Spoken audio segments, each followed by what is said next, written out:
Hi, Dr. Lele. This is Jeff O'Brien from your ME 451B class. First of all, I really wanted to apologize for all of the inconvenience that my illness may have caused you.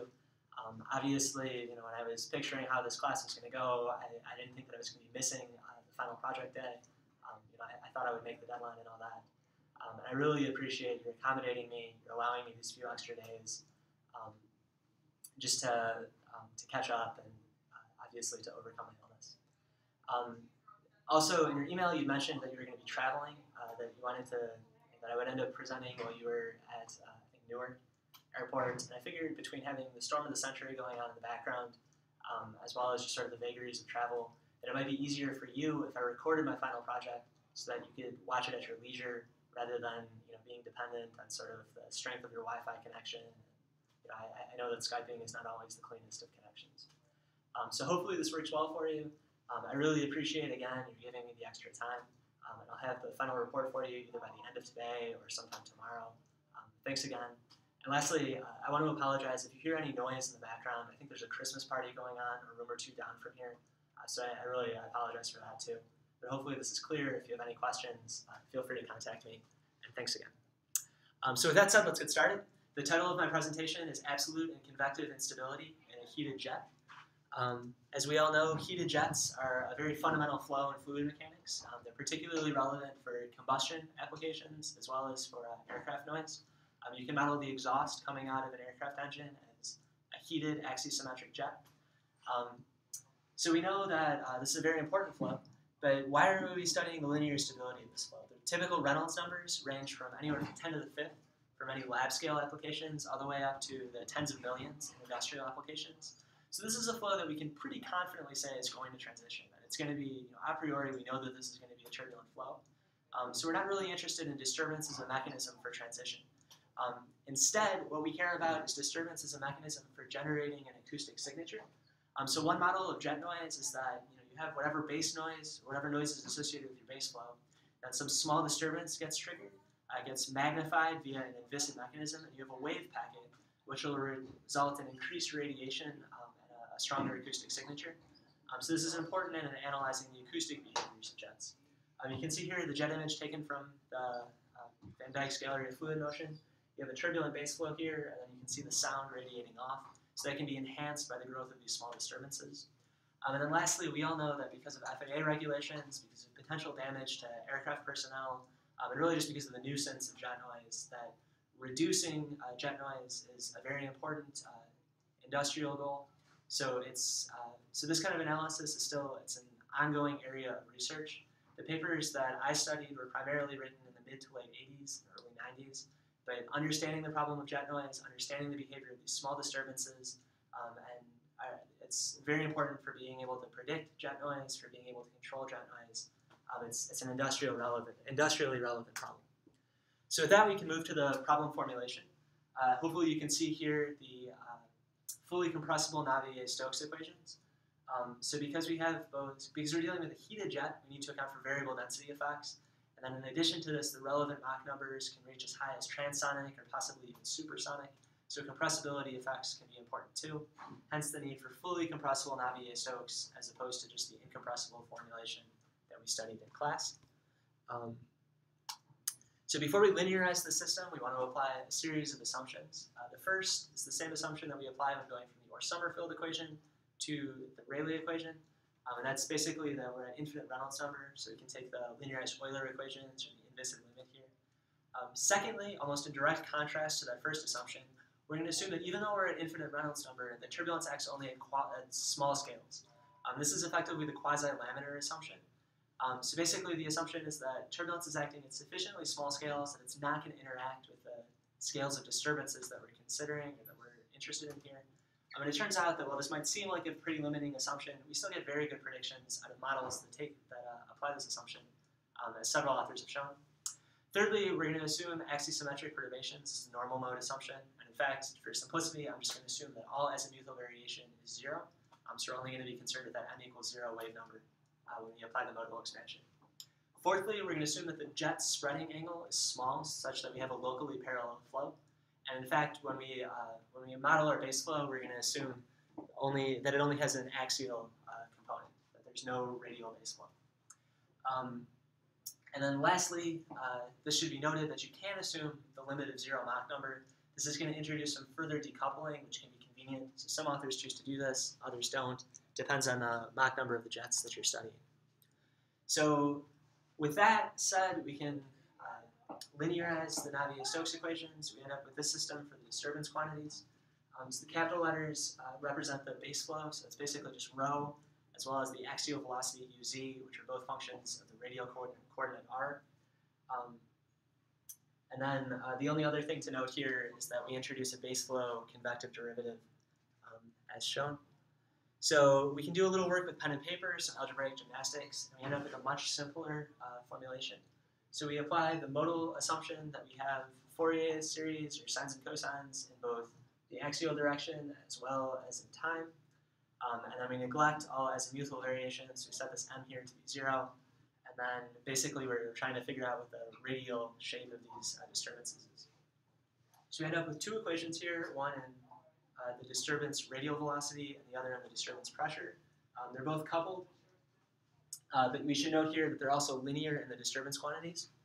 However, if we introduce the new variable chi is equal to, it's sort of the acoustic impedance, so it's ik p hat over v hat, then we end up with one single equation.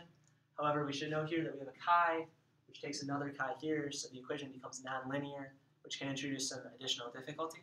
So depending on your choice of method, if you're using a shooting technique, this is great. You don't really care if your problem, well, it's not prohibitive that your problem is nonlinear. So this is a nice low-order system. You can solve just one ODE, and you can basically, it's sort of like the Lele equation, but for cylindrical flows. However, I'm more of a straight shooter. I prefer not to use shooting techniques. And if you're using direct methods, then it's very important that you have a linear formulation. And as such, I have to go back to the two-equation system rather than using the simpler formulation shown here. Lastly, I mentioned that there's a 0 Mach number limit. So if you do that, you end up with these three equations. You haven't yet eliminated the axial disturbance velocity. But you should note here that everything is now linear in omega as well, so it's linear in the eigenvalue, which can be convenient depending on how you're trying to formulate your solver.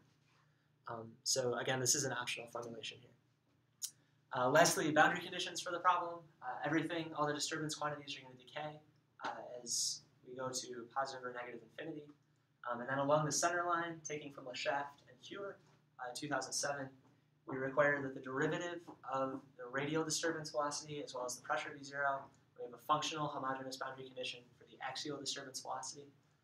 And this is the appropriate boundary condition only for the m equals 0 mode.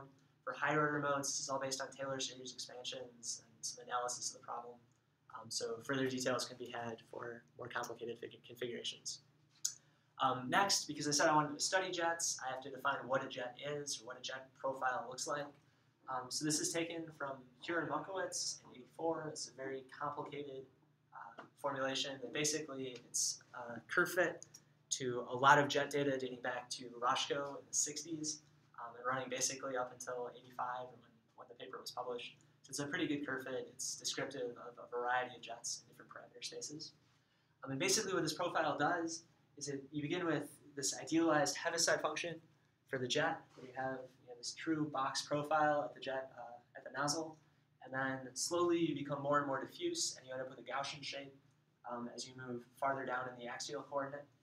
So this is showing the non-dimensional velocity here. The density is going to exhibit a similar behavior. This is for a density ratio of 2. It's just arbitrary for representation. And then lastly, if you consider the dimensional velocity here, you're going to get this characteristic decay along the center line. Lastly, I think if I showed you this profile and I told you this is a jet, it would look unusual because you don't have a whole lot of spreading going on. But the reason for this is because it's shown against, it's plotted against a non-dimensional coordinate. So this r here is the jet half width. So all of the jet spreading is basically, it's absorbed into that term. So with the preliminaries out of the way, we can finally talk about absolute convective instability. So if you remember from class, this is taken from Monkowitz's paper. Absolute instability is such that if you pick one particular point in space and you march forward in time, then disturbance amplitude will grow. So this fan region here is the region of positive growth rate, positive disturbance growth rate. And you can see that in xt space, this line, this vertical axis gets swallowed up, or it's part of the fan. In convective instability, on the other hand, so this is the spatial stability problem, you have a disturbance that will grow within this fan, but if you pick any particular point in space, it'll only see the disturbance for a temporary amount of time. So it'll convect in, you'll see a very strong amplitude disturbance, but then it'll convect out. So even though this amplitude continues to grow, we don't actually see any persistent, any spatially persistent structure. So in determining absolute stability of a flow, we begin by considering we map the problem, or we map the Green's function, the response to those operators I was showing you before, the problem formulation.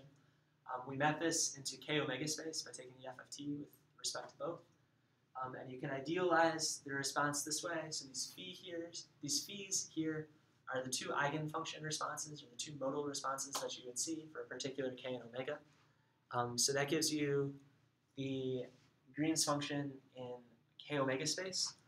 We can apply a single IF of t, and we end up with this here. So phi1 now represents the unstable mode, phi2 represents the stable mode. So this is what's going to cause disturbances to grow. This will cause it to decay.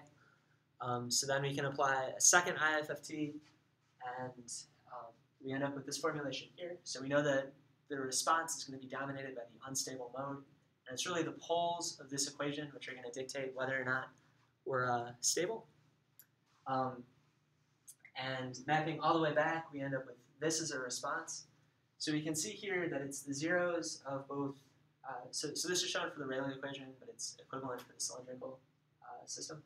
So you can see that it's the zeros of the dispersion relation, this capital D, that are important, as well as the branch points, so where the derivative of this, so where we have zero group velocity. So with that, we arrive at the Briggs-Burrs stability criterion, which basically says that in order for a flow to be absolutely unstable, we consider that line in xt space where we fix our location in space and we march forward in time, which corresponds to having zero group velocity. So if the amplification rate, sigma, which describes whether the disturbance is growing or the disturbance is decaying, if that amplification rate is greater than zero, the imaginary portion of it, then so at this point where we have zero group velocity, so where d omega dk is equal to zero, if the growth rate is positive, then our flow is going to be absolutely unstable. Similarly, for convective instability, we can say that at some wave number k, if the flow is not absolutely unstable, but it does have a growth rate which is greater than zero, then we're going to see a convective instability. And that instability will move at whatever the group velocity is. So it's this derivative d omega dk taken from the dispersion relation of the original operator. So how do we compute this numerically? How do we assess absolute instability? So we have to be able to apply the Briggs-Burrs criterion, which means we have to find these points of zero group velocity, which are they're termed branch points.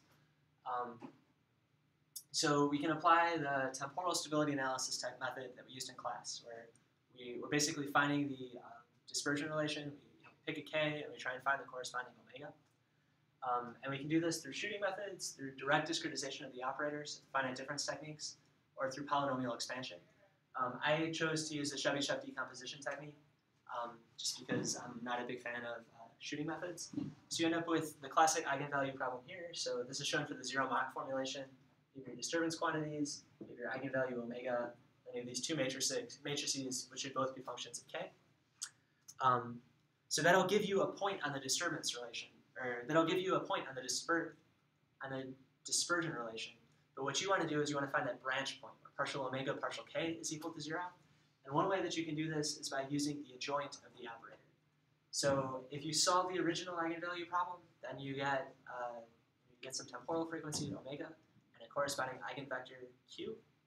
But if you also solve the discrete adjoint of that problem, so if you just take the conjugate transpose of A and of B, you solve the eigenvalue problem again, you get your eigenvalues become the complex conjugates of your original eigenvalues, but then your eigenvectors become the adjoint eigenvectors, or the left eigenvectors of the operator, related to the left eigenvectors of the operator. And then if you consider a linear expansion of the original eigenvalue problem, left multiplied by the Hermitian of the adjoint eigenvector, you end up with this statement right here, following, you end up with this statement right here. And then this first term is 0 by definition, because this is left eigenvector of the system, so this is 0. And then the second term here can be related. It'll give you the dependence. If we take the derivative of this quantity on the right here with respect to the wave number or whatever our operating parameter is, it'll give you the sensitivity, or the derivative of this quantity with respect to the wave number. And this is what we're after. So basically, we're trying to find where partial omega partial k is 0. So now we can use Newton-Raphson machinery and just follow, apply a gradient descent technique, use the secant method to find these cusp points, and then we can evaluate, we can find what value omega takes there, and that will give us the absolute stability of the flow. So next, for convective instability theory, we know that we also have to be, we cannot be absolutely unstable. A lot of the times, this convective stability analysis is more relevant for some flows. If we think about the boundary layer with a fluctuating ribbon, or if we think about jets, where we care about disturbances that are moving downstream, it might make more sense to think about the spatial problem rather than the temporal problem. It's just more natural in some applications. And to do this, what you have to do is, at a given frequency, you have to find the dispersion relation, and then it's not just enough to do the spatial stability analysis problem like the temporal problem, where you just find the particular k that corresponds to a given omega, but you also have to identify the group velocity of that disturbance. So these examples here taken from Schmidt and Hamilton indicate why. So here we have a quantity that's decaying as we move to the right, so we would typically think of this as being a stable eigenvalue. But we also have to consider the group velocity here. So because this is decaying and it's also moving in the direction of decay, then we know that we're going to be convectively stable. Similarly here, we have a quantity that going from left to right, going in the direction of the flow, is growing, which would suggest that it was an unstable wave number. But because the group velocity of this particular disturbance is moving against the flow, then we know that this is actually going to be a stable disturbance. So if you consider the converse of either of these cases, then you would have convective instability. That's basically what we're after. To compute this numerically, first of all, it should be noted that we end up with a nonlinear eigenvalue problem here. So we have A, which is a function of omega, B, and then C. So now we have this k-squared dependence, so it's the nonlinear eigenproblem. But we can make this a linear problem just by rearranging the system. So we move A down here, and then we introduce a second set of unknowns, which are just the eigenvalue times the original disturbance quantities. And this becomes a linear system that we can solve. And then lastly, we have to use our apparatus from the adjoint to determine the group velocity of the disturbance, so that we know both whether or not we're decaying, whether we're growing or decaying in time, and also which direction we're propagating, so that we can assess true convective instability. So quickly now, I'm going to show you some results from that family of jets. So first off, one parameter that's very important for heated jets is the density ratio. So this is the ratio of the ambient velocity to the centerline velocity. So the lower this quantity comes, the more heated it is. A lot of the times for aviation applications, this is going to be as low as 0.2, 0.3, 0.4, that range. And we can see here that basically heating causes jets to become less stable. So this shaded region here shows where the jet is unstable for the m equals 0 mode, as well as for the m equals 1 mode. I'm sorry, for the m equals 0 mode, as well as for the m equals 1 mode. So you can see that the density ratio, or that the amount of, the more you heat a jet, the less stable it becomes.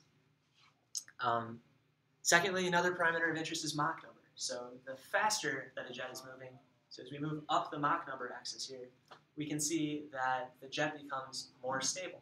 So this tells us that the faster a jet is, or the greater the compressibility effects, or jet speed, causes a jet to become more stable.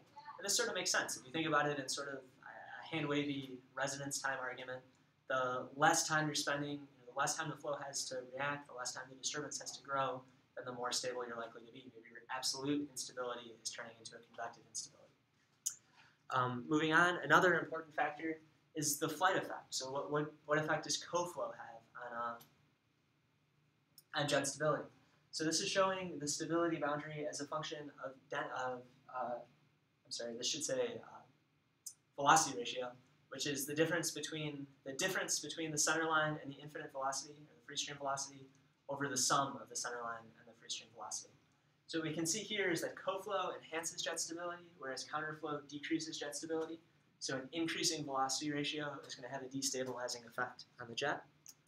And then lastly, one other parameter that we care about is shear thickness. So how wide is the, as we move from the Heaviside function limit, so that box at z equals 0, out to the full Gaussian, which is pretty diffuse, what effect does that have on the stability of the jet? And we can see here that basically the thicker the shear layer is, generally the more stable the flow becomes. So this is showing you the growth rate now as opposed to a stability boundary as a function of axial distance. But if we remember what that jet profile looks like, we're going from a very from an infinitely thin shear layer to a very diffuse shear layer. So we captured the trend there. Lastly, I wanted to apply this analysis to a flow that's of interest to me. So this is just showing you velocity contours from Mach 0.9 jet. And I applied this into the machinery. I matched some of the results from Jerry Monkowitz. And basically what this is showing you is that, well, this is just showing you the velocity profile. But basically what I found is that if I took a centerline cut, I think it was 2 radial units downstream of the jet, the flow is absolutely unstable. So this is interesting. It's analysis that you can apply to an arbitrary flow, assuming that you're axisymmetric, which we were in this case. So this is something that can have real-world applications. It's not just for an idealized jet profile. So in summary, I want to hit what the major points of my talk were. The first is that we looked at variable density and compressibility effects, which we hadn't done in class, so it's an expansion of what we did. Secondly, we applied stability analysis in an axisymmetric formulation as opposed to a Cartesian formulation. We handled the difficulties associated with boundary conditions and with deriving linearized equations that introduced. Thirdly, we looked at spatial stability rather than temporal stability.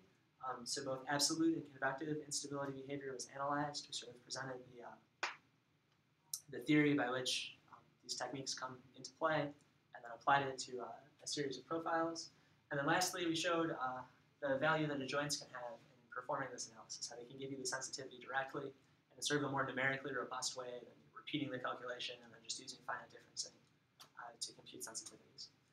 So with that said, I really want to thank you again for allowing me the extra day. Apologize for the inconvenience and hope that this video finds you well. Merry Christmas, Happy Holidays, and I'll have my report to you shortly. Thanks a lot, Dr. Lele. Take care.